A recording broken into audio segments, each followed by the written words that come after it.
To some people, writing a retelling can be quite the challenge, because a story gives you so much inspiration and feeling for another story. But it's difficult to imagine writing a story based on the story. That gives inspiration as anything other than being a copycat. This is the leading cause of imposter syndrome within authors who write retellings, especially when you have a sibling that no matter how many times you explain what a retelling is, they ask you why you don't write anything original over and over and over again. Or constantly says you could get sued despite you explaining the rules around retellings over and over again. But here's a simple way to make a retelling less copycatty. Ask questions. Let's use the movie The Last Unicorn as an example. Let's say, for an example, that you want to write a retelling based on this movie. One really unique idea you could use is reversing the roles. Have the prince go on a quest to find his beloved and her unicorn forest, and go through similar situations as the unicorn did in the movie, and get his own little group. But instead of a group of misfit humans, let him get a group together of misfit creatures. Imagine the possibilities. Or you could go a more traditional route and ask yourself one question. What's one thing in your retelling that if you changed it, the story would go in a wildly different direction? What if the prince chose to become a unicorn at the end of the movie and went on the journey home with the unicorn? What if the unicorn teamed up with the harpy from the carnival instead of the magician? Or both? Then you could explore the fact that the harpy refers to herself and the unicorn as sisters, two sides of the same magic.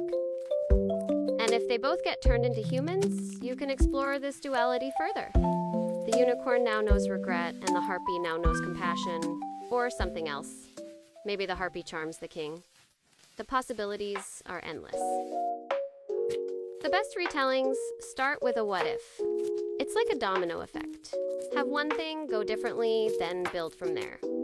Or you could do something a tad different, but a little more difficult. A retelling that takes place in tandem with the original story or within that same world, and the original story is directly referenced. This often is used in writing stories that either take place before or after the main plot. Like my Descendants retelling Work in Progress Substance, which follows the story of the daughter of Scar, Princess Valentina, who is 5 when Prince Ben is announced to have been born. The main core idea is a Descendants 4's trash. And I can write a better story than that with less obvious plot holes, like if no one evil can open the book, how did the bullies open the original book in the original timeline to prank the Queen of Hearts, and why is that Cinderella's fault? It makes no sense. And B, I wanted to explore the darker history behind the Isle, and why specific villains seem to not take up appearance, as well as exploring what I always thought was very obvious corruption and propaganda in Auradon. To give you an example of how much changing just a few things can drastically change a retelling, 50 Shades of Grey started off as a Twilight fanfic. Yes, you heard me. You can Google it. But if you look into it far enough, you might discover the girl that explains how it caused the end of that one celebrity show host and her names. Ellen something, I don't know. The point is, when writing a retelling, it is not a simple copy-paste. It will share similar story beats and themes. And you have to be upfront about the fact it's a retelling. But if you put in the effort and ask the difficult questions, connect the dots no one else sees, then you'll find that your retelling is just as unique as the original story.